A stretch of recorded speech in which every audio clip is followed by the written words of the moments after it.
All right, hey guys, Jason here. We are up here. We are at Jimmy Britt, my local Statesboro Jeep place you normally see me at. But you see, we got snow. Very rare South Georgia snowstorm. Going to dump 4 inches of snow on us tonight. Me being from northern Michigan, it's kind of fun to be out here playing in it a little bit. I've been out cruising around in a Gladiator, and but it is cold, and I feel it is cold. But what we're going to talk about today, my method, the gig is up for a little while on how I buy and sell vehicles. Not how I buy them, but how I can able to flip them and not lose money for every buy new and sell it 2 years later and not lose money. We're kind of hitting a spot right now where that could be a little tricky for a little bit. So I want you to keep this in mind if you're buying vehicles now. The resale value on all this stuff is up in the air. Okay, everything has changed. Look at the Gladiators, for example, and what's happened with them over the last 2 years. That's tough. If you bought one in 2022, 2023, and you're going to try to sell it again in a year from now or this year in 2025, you're going to lose your rear end. I will lose my rear end, even though I got the good deal. Most of us are getting good deals, but that's what we're seeing. When these deals happen like that, it's part of the game. Same with the Ram trucks. Look at how expensive Ram trucks were and how much they've come down now, and same happening with Ford. And same's happening with all of them. Look at the resale value of Toyota trucks today versus what they used to be. This is the new world that we live in, is a world of not being able to pull this off. We also have to take into consideration that the quality of vehicles made versus the cost of the vehicles today is nowhere near what they once were. That means that what we buy today is a cheaper quality product in every level than what it was 5, 8, 10 years ago, and yet the money for them has gone up tremendously. Therefore, the resale value of them is going to go down. So it's going to make it a little tougher. Your days, even for people that were on a 5 or 7 year circuit where you would buy it and drive it and you thought you got a good resale value, inflation might have helped you out a little bit in there. Might have been okay, cut all right, but now things are going to be tremendously different. We will not see those deals. Now, it will stabilize. Maybe by 2027, 2026, 2027, that stuff will have stabilized enough that we can get back to that. But right now, if you bought a car in the last couple of years, you're going to be upside down and in trouble for a little bit, because now the market hasn't, I don't want to use a word market crash or reset or any of that stupid stuff there that we hear all the time. But what has happened is that we hit a ceiling. And when we hit the ceiling, these vehicles can no longer go, that they can't keep going up. People have said no. And when they say no on them, you see the value they're coming down. When's the last time we've seen $20,000 off of Gladiators, $17,000 off of F-150s, $18,000 off on Silverados? Okay, this world that's the ceiling. We hit it. These manufacturers know it can't go any higher. So now they're bringing them down. And if you bought one at an inflated price, now that you want to get rid of it and buy a new something, your one that you bought it at inflated price is now cheaper, you're in trouble. The Gladiator alone, the Rubicon, like that one right there, which I have right there, okay, Gladiator Rubicon sitting right there. You take this, mine, a base model version of mine was $5,000 more in 2023 than it is for a 2025. Let the power of that sink in. That's pretty nuts when you think about it. And Jeep and Ram, which I've owned many of them, has always been the vehicle that I never lose money on. I can come in and I can get a smoking deal on a Jeep or a Ram, and I can do really, really good on it, and I can make that money back when I sell it. Okay, I've done it many times. I've never lost a penny on it buying brand new and then driving for 2 years and selling it on any Jeep or Ram vehicle in my life, in my history ever. So, but that's going to change. Okay, it's going to change because of the system that is in place right now. This reset, this change up, this turnaround, this ceiling, this drop down, all this stuff we're hitting. So something to think about if you're planning on buying right now. If you're going to buy, now is a good time. If you bought last year or the year before and you're trying to get out of it, you're going to not be real happy with the results right now. It's a pretty ugly situation. So if you can hang on to that one, if you bought a 22, 23 of any model, hang on to it a little bit longer. Let it stabilize. You'll probably do a little bit better. Let this market stabilize, because we are in a flip over right now that's kind of complicated. So, but we got some pretty interesting vehicles here. Let's take a look for a second and we'll get back to that. But there's that Mojave that we talked about right there. And then we also still have that lifted Willis right there. Yes, it is Willis. I'm sick of arguing that with people. You call it Willys if you want to. It is Willis, but there it is right there. That one is lifted up. Factory lift, beautiful setup. But I did notice right over here some pretty cool things here. We're going to take a fast peek. So we walk over here where I parked at. We got two Gladiators right there, sitting right there. Nice rubies.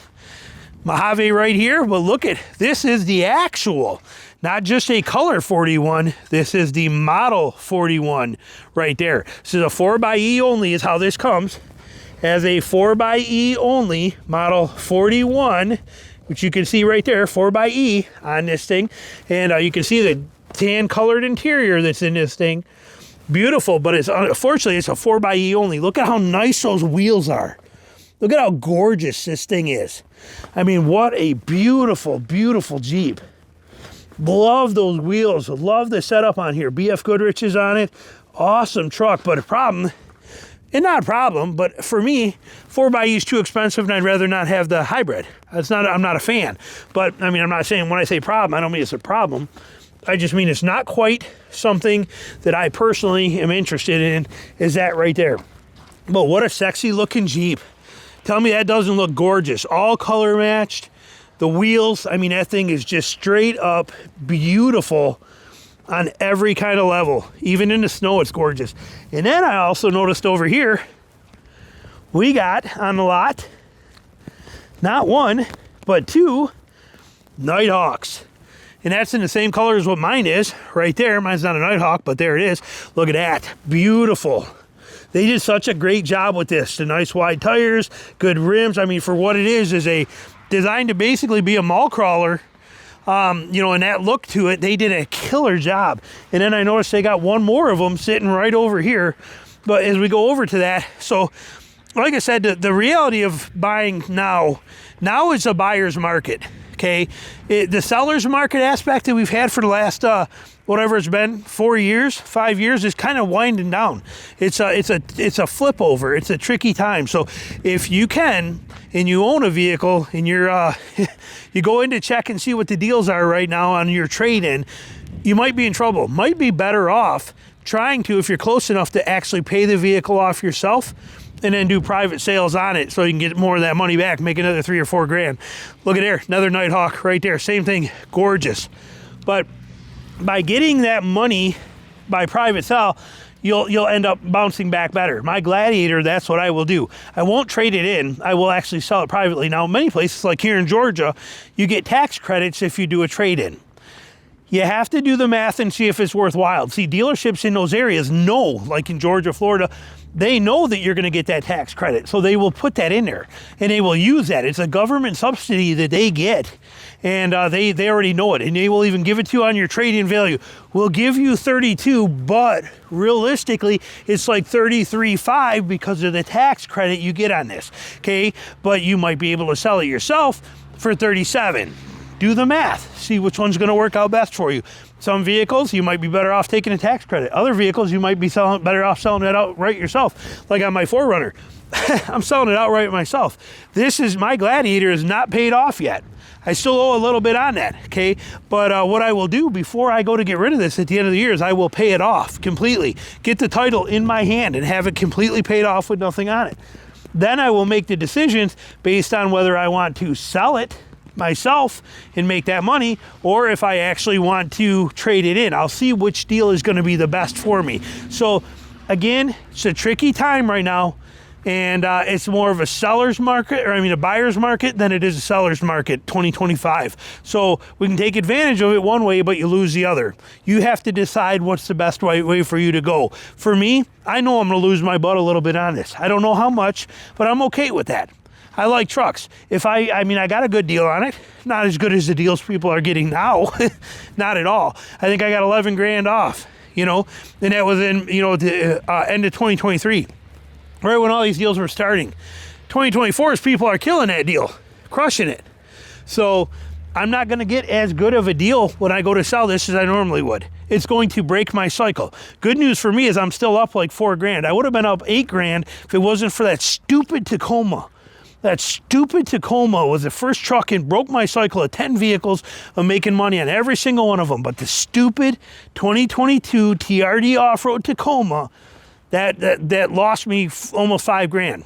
So I was up, like I said, almost $9,000 ahead, and now I only got a few grand to work with to keep that streak alive, where I haven't had a car payment in almost a decade. I've had a car payment, but I haven't lost a penny in a vehicle, buying it new and selling it in almost a decade. It's been going fantastic for me. Well, that's all about to change right now, and hopefully you can be prepared for that and be willing to accept it. But you gotta, I don't want you to be afraid of sticker shock. If you got a 22, 23 and you go in to trade it in and say, oh, look at how good the deals are on the Gladiator or any vehicle, an F-150 for 17 grand off, that's so great. And then you come in there with yours and you're thinking you're gonna get, say you're thinking you're gonna get 30 grand for it, they say they're gonna give you 22 and you're like, what?